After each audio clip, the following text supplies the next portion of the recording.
Hello everyone, কেমন আছো তোমরা সবাই? আশা করছি সবাই খুব ভালো আছো। সো আজকে থেকে আমি ইউটিউবে তোমাদের জন্য একটা সিরিজ স্টার্ট করছি। এই সিরিজটাতে বেসিক্যালি আমরা কিছু ওয়ান লাইনার ফরম্যাটে প্রত্যেকটা সাবজেক্টের কিছু কোয়েশ্চেন আনসার যেগুলো খুব ইম্পর্ট্যান্ট রয়েছে বা প্রিভিয়াস ইয়ারে জিজ্ঞেস করেছে এরকম কোনো কোয়েশ্চেন যেগুলো খুব ইম্পর্ট্যান্ট রয়েছে এক্সামের জন্য এবং যেখান থেকে কোয়েশ্চেন আসার চান্স রয়েছে সেই কোয়েশ্চেনগুলোকে ডিসকাশন করব। এবং প্রত্যেক দিন যে ভিডিওগুলো আসবে সেই ভিডিওতে প্রায় 30 কোয়েশ্চেন করে থাকবে এবং তার সঙ্গে সঙ্গে অনেক ডিসকাশন থাকবে। তোমরা যদি এখনও পর্যন্ত আমাকে ফলো না করে থাকো, আনএকাডেমিতে ডেসক্রিপশানে লিঙ্ক দেওয়া রয়েছে, সেখান থেকে গিয়ে ফলো করতে পারো। এছাড়া স্পেশাল ক্লাস মর্নিংয়ে 10 AM হচ্ছে প্রত্যেক দিন। আমি তোমাদেরকে নোটস প্রোভাইড করে দিই। সো সেই নোটসগুলো এক্সামের জন্য খুব ইম্পর্টেন্ট রয়েছে, এই নোটসগুলোকে ফলো করতে পারো। আর যদি প্লাস জয়েন করতে চাও তাহলে স্টাডি WBCS এই কোডটা ইউজ করো এবং এখানে অনগোয়িং ক্লাসের শিডিউল দেখতে পেয়ে যাবে। ইকোনমি এবং হিস্ট্রির কোর্স চলছে, এছাড়া পার্সোনালিটি ডেভেলপমেন্টের কোর্স চলছে এবং WBCS এর ক্র্যাশ কোর্স চলছে 2 মান্থসের জন্য। সো এগুলো ফলো করতে চাইলে ডিরেক্টলি গিয়ে আনএকাডেমি অ্যাপটা দেখো এবং সার্চ করো, দিলে কিন্তু তোমরা পুরো ডিটেলস পেয়ে যাবে। চলো এবার আসি কোয়েশ্চেন আনসার নিয়ে। নাও কোয়েশ্চেন আনসার এখানে দেখতে পাচ্ছ, এখানে আমি বেসিক্যালি জিওগ্রাফির কোয়েশ্চেন আনসার নিয়েছি। 30টা কোয়েশ্চেন ডিসকাশন করব এবং খুব ইম্পর্টেন্ট ডিসকাশন হবে। পুরো ভিডিওটাকে দেখবে। যদি তুমি সিরিয়াস থাকো আমি আশা করছি তোমরা পুরো ভিডিওটাকে কমপ্লিট করবে এবং কি প্রত্যেকটা ভিডিওর মাঝে যে ডিসকাশনগুলো করছি বা কোয়েশ্চেনগুলোর যে ডিসকাশনগুলো হচ্ছে সেগুলোকেও ঠিকমতো ফলো করবে। ওকে, আর যদি ভিডিওটা ভালো লাগে তাহলে লাইক করতে ভুলবে না, সাবস্ক্রাইব করতে ভুলবে না, কারণ কি এরকম অনেক ইম্পর্ট্যান্ট ভিডিও পরপর করে আসতে থাকবে। সো মাস্ট চ্যানেলটাকে সাবস্ক্রাইব করে নিও এবং ভিডিওটাকে শেয়ার করে দিও বন্ধুদের সঙ্গে। না, ফার্স্ট কোয়েশ্চেন কি বলেছে? ফার্স্ট কোয়েশ্চেন বলেছে অপারেশন ফ্ল্যাড যেটা, সেটা কিসের সঙ্গে অ্যাসোসিয়েটেড রয়েছে? না, অপারেশন ফ্ল্যাড অ্যাসোসিয়েটেড রয়েছে কিন্তু মিল্ক প্রোডাকশনের সঙ্গে। নাও এখানে একটা খুব ভালো জিনিস বলে দিই, আমরা বেসিক্যালি মিল্ক প্রোডাকশন যেরকম জানলাম অপারেশন ফ্ল্যাড রিলেটেড রয়েছে, সেরকম এই মিল্ক প্রোডাকশন বেসিক্যালি কিন্তু হোয়াইট রিভলিউশনের সঙ্গে কানেক্টেড রয়েছে। এছাড়াও তুমি যদি দেখো বিভিন্ন রিভলিউশন রয়েছে, হোয়াইট রিভলিউশন রয়েছে, গ্রিন রিভলিউশন রয়েছে, ব্ল্যাক রিভলিউশন রয়েছে, ব্রাউন রিভলিউশন রয়েছে। তার মধ্যে এই হোয়াইট রিভলিউশন বেসিক্যালি কিন্তু মিল্ক প্রোডাকশন রিলেটেড। নাও এই এখানে একটা জিনিস রয়েছে, সেটা হচ্ছে যে এই ফাদার অফ হোয়াইট রিভলিউশন কাকে বলা হয়? ফাদার অফ হোয়াইট রিভলিউশন বলি আমরা ভার্গিস কুরিয়েনকে। ঠিক একইভাবে ফাদার অফ যদি বলা হয় গ্রিন রিভলিউশন কাকে বলি, ইন্ডিয়ার যদি বলা হয় তাহলে MS স্বামীনাথন হয়ে যাবে। যদি ঠিক একইভাবে বলে ফাদার অফ ইয়েলো রিভলিউশনকে কাকে বলি, ফাদার অফ ইয়েলো রিভলিউশন আমরা বলি কিন্তু শ্যাম পিত্রদাকে। আবার যদি তোমাকে জিজ্ঞেস করে ফাদার অফ ব্লু রিভলিউশন কাকে বলি, তো ফাদার অফ ব্লু রিভলিউশন আমরা অরূপ কৃষ্ণনকে বলি। আবার যদি বলে ফাদার অফ ইয়েলো রিভলিউশন কাকে বলি, তো ফাদার অফ ইয়েলিউশন আমি তো অলরেডি বললাম, সেটা হচ্ছে শ্যাম পিত্রদা। আর যদি বলা হয় ফাদার অফ পিঙ্ক রিভলিউশন কাকে বলা হয়, ফাদার অফ পিঙ্ক রিভলিউশন হয়ে যাবে কিন্তু দুর্গেশ প্যাটেল। ওকে, নাও এই ধরনের কোয়েশ্চেন তোমাকে জিজ্ঞেস করতে থাকে, তো এগুলো কিন্তু রেডি করে রাখবে। তারপরে দেখো largest irrigated area in India is occupied by, সব থেকে বেশি আমরা কোন ক্রপসটা সব থেকে বেশি প্রোডাকশন করছি, সব থেকে বেশি ইরিগেশন করছি, সব থেকে বেশি ইরিগেশন করছি কিন্তু রাইস। রাইস কিন্তু তুমি জানো আমাদের ওয়েস্ট বেঙ্গল কিন্তু সব থেকে প্রোডাকশানের দিক দিয়ে তুমি যদি দেখো হেক্টর প্রতি প্রোডাকশানে পাঞ্জাব আর হরিয়ানা আগে রয়েছে। এবং যদি নর্মাল আমরা যদি দেখি এরিয়া ওয়াইজ প্রোডাকশান যদি বলি তাহলে কিন্তু ওয়েস্ট বেঙ্গলও কিন্তু একটা ভালো জায়গায় রয়েছে। ঠিক আছে, আচ্ছা আরেকটা জিনিস জেনে রাখো, রাইসের যেটা আমরা জানি যে রাইস রিসার্চ ইনস্টিটিউট যেটা, সেটা কিন্তু রয়েছে আমাদের চুঁচুড়াতে। চুঁচুড়াতে কিন্তু রাইসের রিসার্চ ইনস্টিটিউট রয়েছে। এছাড়া তুমি যদি দেখো এই রাইস প্রোডাকশন যেটা হচ্ছে এটা কিন্তু খারিফ সিজনে হয়। ঠিক আছে, খারিফ সিজনে বেশিরভাগ রাইস প্রোডাকশন হয়, এছাড়া রাবি সিজনেও হয়, বাট খারিফ সিজনে বেশিরভাগ রাইস প্রোডাকশনটা কিন্তু হয়। এখানে একটা ওয়ার্ড দেখতে পাচ্ছ ইরিগেশন। ইরিগেশন, এই যে ইরিগেশন কথাটা লেখা রয়েছে এখানে, তাহলে তোমাদেরকে জানতে হবে সব থেকে বেশি আমরা ইরিগেশন কিসের মাধ্যমে করছি। সব থেকে বেশি যদি বলা হয় ইরিগেশন আমরা করছি কিন্তু টিউবওয়েলের মাধ্যমে। সব থেকে বেশি ইরিগেশন আমরা টিউবওয়েলের মাধ্যমে করি। এবং কোন স্টেট সব থেকে বেশি টিউবওয়েলের মাধ্যমে ইরিগেশন করছে? দ্যাট ইজ ইউপি, উত্তরপ্রদেশ সব থেকে বেশি টিউবওয়েলের মাধ্যমে ইরিগেশন করছে। বুঝতেই পারছো একটা কোয়েশ্চেনের সঙ্গে কিভাবে অন্যান্য কোয়েশ্চেনগুলো কানেক্টেড হচ্ছে। ঠিক একইভাবে দেখো blue revolution is related to fish production, তাই না? তো ব্লু রিভলিউশন আমি বললাম যে কোনো রিভলিউশনগুলো ভালো করে রেডি করবে। তো এখানে জেনে রাখো ফাদার অফ ব্লু রিভলিউশন আমরা বলি কিন্তু অরূপ কৃষ্ণনকে। কাকে বলি? অরূপ কৃষ্ণন। ঠিক আছে, অরূপ কৃষ্ণনকে ফাদার অফ ব্লু রিভলিউশন বলা হয়। যদি তোমাদেরকে বলে সব থেকে বেশি ফ্রেশ ওয়াটার ফিশ প্রোডাকশন কোথায় হচ্ছে, সব থেকে বেশি ফ্রেশ ওয়াটার ফিশ প্রোডাকশন কিন্তু ওয়েস্ট বেঙ্গলে হয়। আর সল্ট ওয়াটার ফিশ প্রোডাকশন যদি বলা হয় তাহলে কিন্তু হয়ে যাবে কিন্তু গুজরাট। আর যদি বলা হয় ইকোনমিক দিক দিয়ে যদি সব থেকে বেশি ফিশ প্রোডাকশন কোন স্টেট করছে, তাহলে হয়ে যাবে কিন্তু অন্ধ্রপ্রদেশ। ঠিক আছে, ওকে। নাও দেখো এইখানে একটা কোশ্চেন দিয়েছে, production of onion is the highest in. সব থেকে বেশি অনিয়ন প্রোডাকশন আমরা কোথায় দেখতে পাই? সব থেকে বেশি অনিয়ন প্রোডাকশন আমরা মহারাষ্ট্রে করি। ঠিক একইভাবে তোমাদেরকে যদি বলা হয় সব থেকে বেশি স্পাইস প্রোডাকশন কোথায় হচ্ছে, সো স্পাইস হলে হয়ে যাবে কিন্তু কেরালা। কেরালা সব থেকে বেশি স্পাইস প্রোডাকশন করে। ঠিক আছে, যদি বলা হয় ব্রিঞ্জল সব থেকে বেশি প্রোডাকশন করছে কে? ব্রিঞ্জল সব থেকে বেশি প্রোডাকশন করছে ওয়েস্ট বেঙ্গল এবং উড়িষ্যা। ঠিক আছে, তো এই ধরনের হাইয়েস্ট লোয়েস্ট যত প্রোডাকশন ক্রপস রয়েছে সেগুলো কিন্তু দেখে নেবে। এই যে নোটসগুলো বলছি, এই যে কোথায় থাকবে, এই চার্ট আকারে এগুলো সব পেয়ে যাবে তুমি সকালবেলা 10 AM এর স্পেশাল ক্লাসটা যদি কন্টিনিউয়াস করো। সো সকালবেলা উঠেই 10টার সময় আনএকাডেমি অ্যাপে গিয়ে স্পেশাল ক্লাস কন্টিনিউ করতে পারো, ওখানে কিন্তু সমস্ত ডিটেলস পেয়ে যাবে। আচ্ছা, এরপরে দেখো, নাও under which plan did government introduce an agriculture strategy which gave rise to the green revolution. না কোন প্ল্যানিংয়ে আমরা গ্রিন রিভলিউশনের স্ট্র্যাটেজিটা তৈরি করেছিলাম? এটা হচ্ছে থার্ড 5 ইয়ার প্ল্যান। নাও এইখানে একটা খুব ভালো জিনিস তোমাদেরকে কোশ্চেন জিজ্ঞেস করে যে আমাদের যে গরিবি হটাও প্ল্যান সেটা কোন প্ল্যানিংয়ে এসেছিল? না গরিবি হটাও এসেছিল কিন্তু ফোর্থ প্ল্যানিংয়ে। ঠিক একইভাবে তোমাদেরকে যদি বলে যে সব থেকে বেশি হেভি ইন্ডাস্ট্রিয়াল যে ডেভেলপমেন্ট সেটা কোন প্ল্যানিংয়ে হয়, that is in second 5 year plan. আর যদি তোমাকে বলা হয় ইনক্লুসিভ গ্রোথটা আমরা কোন প্ল্যানিংয়ে দেখতে পাই, সো ইনক্লুসিভ গ্রোথ আমরা দেখতে পাই কিন্তু 9th 5 ইয়ার প্ল্যানিংয়ে। ইনক্লুসিভ গ্রোথ এটা কিন্তু 9th। ওকে, আর যদি বলা হয় ইন্ডিকেটিভ প্ল্যানিং আমরা কোন প্ল্যানিংটাকে করেছিলাম, ইন্ডিকেটিভ প্ল্যানিং কিন্তু আমরা করেছিলাম, এগুলো খেয়াল রেখো, ইন্ডিকেটিভ প্ল্যানিং কিন্তু করেছিলাম আমরা 8 প্ল্যানিংয়ে। ঠিক আছে, ওকে। এরপরে ভ্যারাইটি অফ কফি সব থেকে বেশি গ্রো করছে কোন ধরনের কফি? আমরা সব থেকে বেশি আরাবিকা কফি কিন্তু গ্রো করি। নাও এখানে একটা জিনিস মনে রেখে দাও যে আমরা সব থেকে বেশি কফি প্রোডাকশন করছে কিন্তু কোথায়, কে করছে? কর্ণাটক। কর্ণাটক সব থেকে বেশি কফি প্রোডাকশন করে, আসাম অলসো দেয়ার, তাই না? এই জিনিসগুলো একটু খেয়াল রাখবে। যদি বলা হয় যে সব থেকে বেশি আমরা ফরেন কারেন্সি কালেক্ট করছে কি কি দিয়ে? এই টি এবং কফি দিয়ে।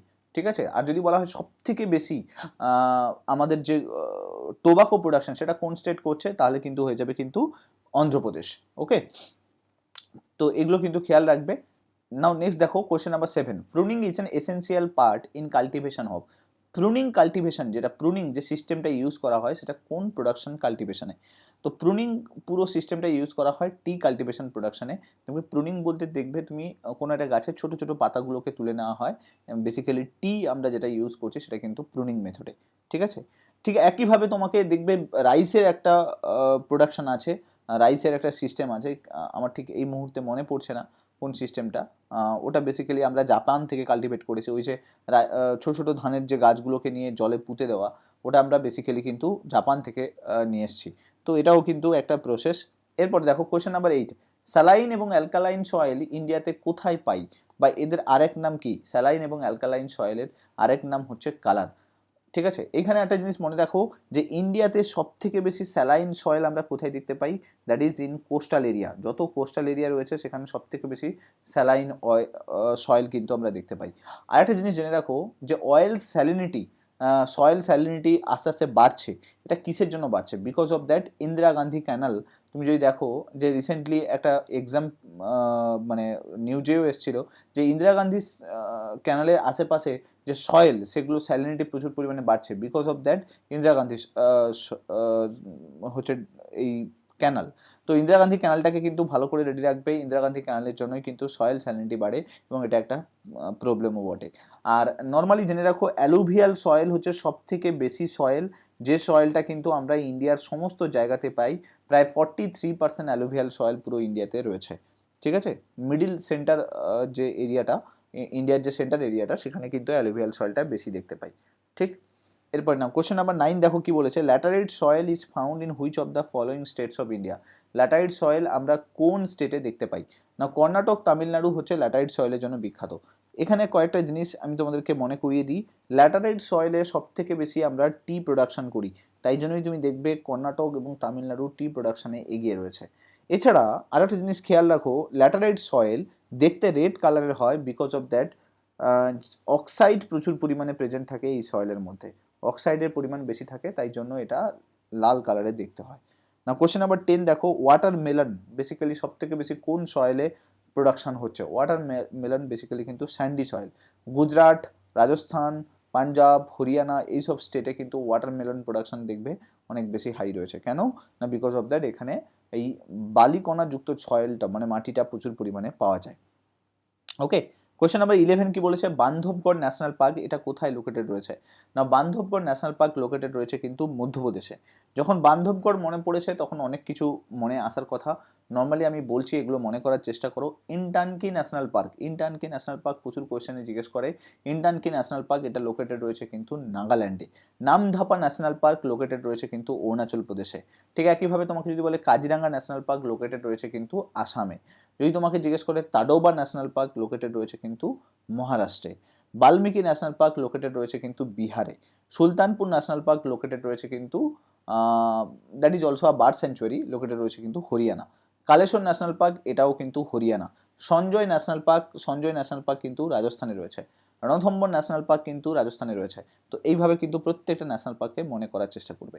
নাও কোয়েশ্চেন নাম্বার 13 কি বলেছে দেখো, biosphere reserve in India Nanda Devi is located in which state? Nanda Devi যে বায়োস্ফিয়ার রিজার্ভটা সেটা কোন ভারতের কোথায় লোকেটেড রয়েছে?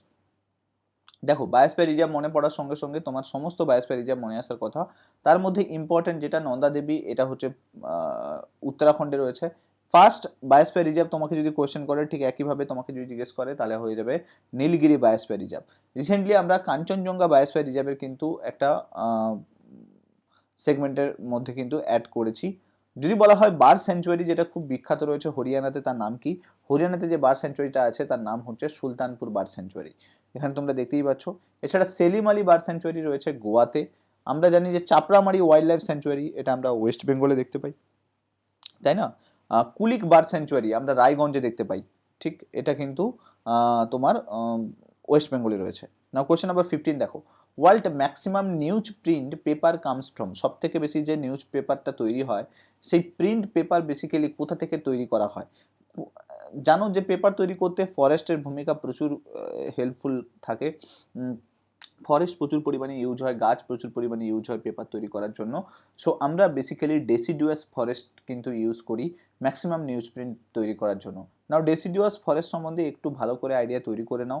আমাদের ফরেস্ট পার্সেন্টেজ এই মুহূর্তে 21.60, যেটা এলিজিবিলিটি ক্রাইটেরিয়া রয়েছে 33%, অর্থাৎ টোটাল ফরেস্টের 33% হচ্ছে ইন্ডিয়াতে থাকা উচিত, যেটা এই মুহূর্তে নেই। আর সব থেকে বেশি তুমি যদি দেখো আমরা এই মুহূর্তে ফরেস্ট ডিগ্রেডেশনের উপর জোর দিয়েছি, সেটা হচ্ছে কোথায়? কেরালাতে। কেরালাতে প্রচুর পরিমাণে ফরেস্ট নষ্ট হচ্ছে। রিসেন্টলি অ্যারে ফরেস্ট নিউজে ছিল, তোমরা জানো মহারাষ্ট্রে খুব ইম্পর্টেন্ট ছিল, বিকজ অফ দ্যাট ওখানকার ফরেস্টটাকে ধ্বংস করে দেওয়া হচ্ছিল। ফরেস্ট রিলেটেড যখন মনে পড়লো তখন তুমি এটাও মনে করে নাও যে ফরেস্টে একটা কোয়েশ্চেন আসে তোমাদেরকে, দেখবে something related to the Chipko আন্দোলন। চিপকো আন্দোলন কিন্তু মোপালা রিবিলিয়ান, এই যে আন্দোলনগুলো এগুলো কিন্তু ফরেস্ট রিলেটেড ছিল। যেরকম তোমাকে জিজ্ঞেস করতে পারে মেধা পাটেকর কোন আন্দোলনের সঙ্গে যুক্ত ছিল? মেধা পাটেকর রিলেটেড ছিল কিন্তু নর্মদা বাঁচাও আন্দোলনের সঙ্গে। ঠিক আছে, নাও কোশ্চেন নাম্বার 16 কি বলেছে দেখো, বন্দিপুর ন্যাশনাল পার্ক কোথায় লোকেটেড রয়েছে? বন্দিপুর ন্যাশনাল পার্ক কর্ণাটক, একটু আগেই কিন্তু আমরা ডিসকাশন করেছি। বলেছে ডেলি ওয়েদার ম্যাপ যেটা ইন্ডিয়া তৈরি করে সেটা বেসিক্যালি কোথায় তৈরি হয়? ডেলি ওয়েদার ম্যাপটা তৈরি হয় কিন্তু পুনেতে। তো এইখানে রিলেটেড কিছু ইনফরমেশন জেনে নাও। আমাদের যত ওয়েস্টার্ন ডিস্টারবেন্স হয় সেটা কিন্তু বেসিক্যালি কিন্তু আমরা নর্থ ওয়েস্ট আমরা দেখতে পাই, যেরকম কি পাঞ্জাব, হরিয়ানা এইসব সাইডে। এছাড়া সাউথ ইস্ট আমরা দেখতে পাই করমণ্ডল উপকূলে। ওয়েস্টার্ন ডিস্টারবেন্সের জন্য বৃষ্টিপাত, তাই জন্য করমণ্ডল উপকূলে দুবার বৃষ্টিপাত হয়। ইন্ডিয়ার লার্জেস্ট ড্রাইয়েস্ট রিজন কি নাম? অর্থাৎ সব থেকে বেশি শুকনো জায়গাটার নাম কি? That is a Marwar region. এখানে প্রচুর পরিমাণে জলের ক্রাইসিস রয়েছে, এটা কিন্তু খেয়াল রাখবে। Question number 20, river which is used for inland waterways? কোন রিভারটা বেসিক্যালি জলপথের জন্য খুব ব্যবহার করা হয়? বেসিক্যালি গঙ্গা নদীকে আমরা ইনল্যান্ড ওয়াটারওয়েজের জন্য ব্যবহার করি। যদি তোমাকে জিজ্ঞেস করে কোন রিভারটা আমাদের ডেজার্ট এরিয়াতে ইনল্যান্ড ওয়াটারওয়েজ হিসেবে ইউজ হয়, that is also a Luni river. Luni river কিন্তু ডেজার্ট এরিয়াতে ইনল্যান্ড ওয়াটারওয়েজ হিসেবে ইউজ হয়। ঠিক আছে, পং ড্যাম এটা আমরা কোথায় কনস্ট্রাক্টেড রয়েছে? পং ড্যাম কোন রিভারের উপর রয়েছে? That is Beas river. Now related to Pong dam জেনে নাও, তেহরি ড্যাম রয়েছে যেটা ইন্ডিয়ার সব থেকে হাইয়েস্ট ড্যাম বলা হয়, সেই ড্যামটা কিন্তু ভাগীরথী নদীর উপর রয়েছে। এছাড়া তুমি যদি দেখো ইড্ডুকি হাইড্রো পাওয়ার প্রজেক্টের জন্য ড্যাম তৈরি করা হয়েছে, ইড্ডুকি ড্যাম, এটা কিন্তু কেরালাতে রয়েছে। এছাড়া শ্রীশৈলাম ড্যাম এটা কিন্তু অন্ধ্রপ্রদেশে রয়েছে। নাগার্জুন সাগর ড্যাম এটাও কিন্তু অন্ধ্রপ্রদেশে রয়েছে। তো এই ড্যামগুলো তোমাকে কিন্তু রেডি করে রাখতে হবে, এই ড্যাম রিলেটেড কোয়েশ্চেন কিন্তু দিতে থাকে, ঠিক আছে। এরপর দেখো Rana Pratap Sagar dam is located on which river. Rana Pratap Sagar dam located কিন্তু চম্বল রিভারের ওপরে। যে কোনো ড্যাম তার রিলেটেড রিভারের নামও তোমাকে জিজ্ঞেস করতে পারে। ওয়েস্টার্ন মোস্ট লংগিটিউড সিটিসটার নাম বলো, সব থেকে পেছনের দিকে অর্থাৎ পশ্চিম দিকের সিটিসটার নাম বলো, দ্যাট ইজ জয়পুর। না জয়পুর অলসো জয়পুরে আমরা জানো হাওয়া মহল রয়েছে, তাই না। এছাড়া মোস্ট, যদি যেহেতু ওয়েস্টার্ন মোস্ট বলে দিয়েছে তাহলে ইস্ট ওয়েস্ট নর্থ সাউথ এটাও জেনে নাও। নাও পয়েন্টগুলো জানো, ইস্টার্ন মোস্ট যদি বলতো তাহলে পয়েন্ট হতো কিবিথু, ইস্টার্ন মোস্ট হচ্ছে কিবিথু। ওয়েস্টার্ন মোস্ট হচ্ছে গুহার মোটা, সব থেকে ওয়েস্টার্ন মোস্ট পয়েন্ট। আর নর্দার্ন মোস্ট হচ্ছে ইন্দিরা কল নর্দার্ন মোস্ট। আর সাউদার্ন মোস্ট হয়ে গেলে কিন্তু হয়ে যাবে কিন্তু কন্যাকুমারী বা ইন্দিরা পয়েন্টও বলতে পারো। স্থলের দিক দিয়ে ইন্দিরা পয়েন্টকে দেখে না, বেসিক্যালি কন্যাকুমারীকে দেখে বা পিগমিলিয়ন পয়েন্ট বলা হয়। এই পয়েন্টটার পাশে কিন্তু আমরা ইন্দিরা পয়েন্টকেও দেখতে পাই, ঠিক আছে। ইন্দিরা পয়েন্ট আর পিগমিলিয়ন পয়েন্ট কিন্তু একই সেম নেম। আচ্ছা এরপরে বলেছে দেখো রিভার যেটা হচ্ছে রিফ্ট ভ্যালির মধ্যে দিয়ে যাচ্ছে না, যে রিভারগুলো রিফ্ট ভ্যালির মধ্যে দিয়ে যায় না, বেসিক্যালি নর্মদা রয়েছে, তাপ্তি রয়েছে, এরা কিন্তু রিফ্ট ভ্যালির মধ্যে দিয়ে যায় না, এরা ডিরেক্টলি গিয়ে এস্টুয়ারি ফর্ম করে কিন্তু রিভারের সঙ্গে মিশছে। না নর্মদা যখন পড়ছো এখানে জেনে নাও নর্মদা রিভার বেসিক্যালি কিন্তু অমরকণ্টক হিলস থেকে উৎপন্ন হয়ে এসছে, এবং এই নর্মদার ওপরে অনেকগুলো ড্যাম আছে, তার মধ্যে কপিলধারা ড্যাম রয়েছে, বাগিলহাট ড্যাম রয়েছে, তাই না। এই ধরনের ড্যামগুলো কিন্তু আমরা এই নর্মদা নদীর ওপরে দেখতে পাই, ঠিক আছে। না বাগিলহাটটা মনে হয় মোস্ট প্রবাবলি চেনাব মনে হচ্ছে, কপিলধারা আর হচ্ছে আর একটা রয়েছে, আমি বুঝতে পারছি মনে পড়ছে না। আচ্ছা এরপরে দেখো নেক্সট সালটোরা রেঞ্জেস কোথায় লোকেটেড রয়েছে। সালতোরা রেঞ্জেস কিন্তু লোকেটেড রয়েছে কিন্তু কারাকোরাম রেঞ্জে। নাও কারাকোরামের পাশেই কিন্তু নুব্রা ভ্যালি রয়েছে, যেটা সিওক রিভারের পাশে রয়েছে। এই নুব্রা ভ্যালিতে কার্গিল ব্যাটেলফিল্ড রয়েছে, ঠিক আছে। Which Himalaya has the maximum stage, সব থেকে বড় লংগেস্ট অর্থাৎ দৈর্ঘ্যে বড় হিমালয়টার নাম কি। এই হিমালয়টাকে বলা হয় নেপাল হিমালয়। অনেকগুলো হিমালয় রয়েছে, তার মধ্যে সব থেকে লংগেস্ট যদি বলা হয় দ্যাট ইজ নেপাল হিমালয়, ঠিক আছে। এরপরে বলেছে দেখো নাগা খাসি গারো এগুলো লোকেটেড রয়েছে বেসিক্যালি কোন হিমালয় রেঞ্জের পার্ট। এগুলো সবই কিন্তু পূর্বাঞ্চল বা ইস্টার্ন রিজিয়নের যত হিমালয়ের পার্ট কিন্তু এগুলো। নাও এখানের জিনিস জেনে রাখো, এগুলো তোমাকে জিজ্ঞেস করতে দেয় নাগা খাসি গারোকে ইস্ট টু ওয়েস্ট সাজাও, তাহলে উল্টো দিক থেকে হবে, গারো প্রথমে ওয়েস্টে, তারপরে খাসি, তারপরে নাগা হবে, ঠিক আছে। এইভাবে কিন্তু মনে রাখবে। আর পূর্বাঞ্চল, এই পূর্বাঞ্চল যখন মায়ানমারে চলে যাচ্ছে তখন আরেকটা নাম নিয়ে নিচ্ছে, সেই পাহাড়ের নাম হচ্ছে Arakan Yoma. Okay clear. Last question Baltoro glacier এটা কোথায় লোকেটেড রয়েছে। বালটোরা গ্লেশিয়ার রয়েছে কিন্তু কারাকোরামে। তো এইখানে একটা মনে রাখো যত গ্লেশিয়ার আছে তোমাকে কিন্তু রেডি করে রাখতে হবে, বিকজ অফ দ্যাট গ্লেশিয়ার কিন্তু খুব নিউজে থাকে, বারবারই নিউজে থাকে। সো রিলেটেড কিছু কিছু গ্লেশিয়ার রেডি করে রাখবে।